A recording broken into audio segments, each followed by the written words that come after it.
On Wednesday, the Supreme Court of India (SC), in a landmark judgment, upheld the bedrock principles of a representative democracy. It ruled that the democratically elected state government of Delhi, led by Chief Minister Arvind Kejriwal, has the complete right to govern and legislate for the welfare of the people who reposed confidence in it in 2015 by delivering an overwhelming mandate of 67 out of 70 legislative assembly seats. Image of Delhi Chief Minister Arvind Kejriwal. PTI This judgment comes against the background of vicious political vendetta that has been unleashed by the Bharatiya Janata Party (BJP) upon the Aam Aadmi Party (AAP) following the 2015 state elections, where Kejriwal consigned BJP, an erstwhile Goliath in Delhi politics, to a non-decrepit pygmy burdened with dropping external expectations and ridden with paralyzing factionalism from within. The BJP, through the constitutional office of the unelected Lieutenant Governor, LG, left no stone unturned to cripple the AAP government in Delhi. SC judgment: a scathing indictment of LG. Let us now see what the SC detailed, at 535 pages long, and the majority argument written by CJI Deepak Misra and Tinging Order makes the following astute observations. 1. As far as the Lieutenant Governor of Delhi is concerned, as per Article 239 AA, 4, he is bound by the aid and advice of his Council of Ministers. 2. As per the 1991 Act and Rules of Business, Lieutenant Governor has to be apprised of every decision taken by the Council of Ministers. However, Lieutenant Governor cannot change the decision. It has to be clearly stated that requiring prior concurrence of the Lieutenant Governor would absolutely negate the ideals of representative governance and democracy conceived for the NCT of Delhi by Article 239 AA of the Constitution. 3. The Lieutenant Governor need not, in a mechanical manner, refer every decision of his ministers to the President. He has to be guided by the concept of constitutional morality. 4. The Lieutenant Governor is to act with constitutional objectivity, keeping in view the high degree of constitutional trust reposed in him while exercising the special power ordained upon him. 5. Section 41 of the 1991 Act shows that the Lieutenant Governor can act in his discretion only in matters which fall outside the legislative competence of the Legislative Assembly of Delhi, or in respect of matters of which powers are entrusted or delegated to him by the President. Therefore, it is clear that the Lieutenant Governor cannot exercise his discretion in each and every matter, and by and large, his discretionary powers are limited to the three matters: land, police and law. The exercise of establishing a democratic and representative form of government for NCT of Delhi by insertion of Articles 239 AA and 239 AB would turn futile if the government of Delhi that enjoys the confidence of the people of Delhi is not able to usher in policies and laws over which the Delhi Legislative Assembly has power to legislate for the NCT of Delhi. Even Justice Chandrachud, agreeing with the majority, states unequivocally in para 142 that, first, the operation of the proviso should preserve the national concerns underlying the conferment of such a power, and second, the exercise of the power under the proviso must not destroy the essential democratic values recognized in Article 239 AA. The Lieutenant Governor must make every effort with the Minister, or, as the case may be, the Council of Ministers, to resolve a matter of difference, which is roughly tantamount to stating that the LG can only differ, significantly, with the elected Council of Ministers in exceptional cases, restricting the scope of difference to matters of national concern.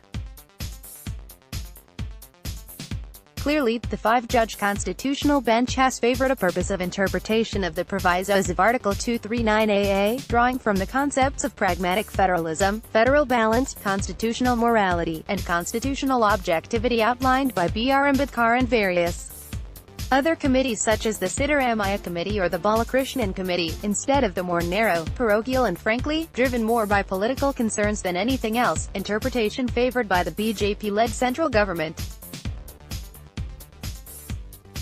This damning judgment comes hot on the heels of another such case where the Delhi High Court summarily quashed the decision of the Election Commission of India (ECI) to disqualify 20 AAP MLAs and termed the ECI's decision as bad in law, and one that was in clear contravention of Nemo Iudex in Causa Sua, rule against bias, and audiatur et altera pars, right to a fair hearing.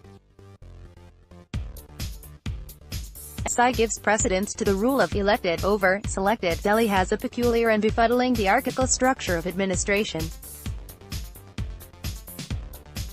For instance, in the present power structure, the elected Chief Minister and his cabinet have no say in the issues pertaining to recruitment, be it IAS, CANICS, or clerks, conditions of service and imposition of disciplinary processes, action on unscrupulous officers. This power is vested with the LG through the specious notification issued by the Ministry of Home Affairs (MHA) in 2015 with the express aim to curtail Kejriwal's powers as a Chief Minister. As a direct consequence, for the past 3.5 years, with no control over services, the ministers are unable to hold the officers accountable for their actions, and as a result projects and welfare schemes are riddled with interminable delays. The general populace, on the other hand, which neither understands this nuance nor has time to go into the constitutional nitty-gritty, holds the elected representatives accountable for any failures of the officers in the government machinery, even when the ministers have been asked to run a ministry with both their hands tied behind their backs. As of today, after this judgment, this wrong has been righted, and this in itself is a huge victory for the AAP, as now stalled projects, like doorstep delivery of ration in Delhi, development work in unauthorized colonies, Mohalla clinics, will start moving. A victory for democracy. A sophisticated analysis shows that AAP is rapidly emerging as a credible alternative to the ruling BJP. Works for AAP is that it is not bound by regional, religious and caste-based equations.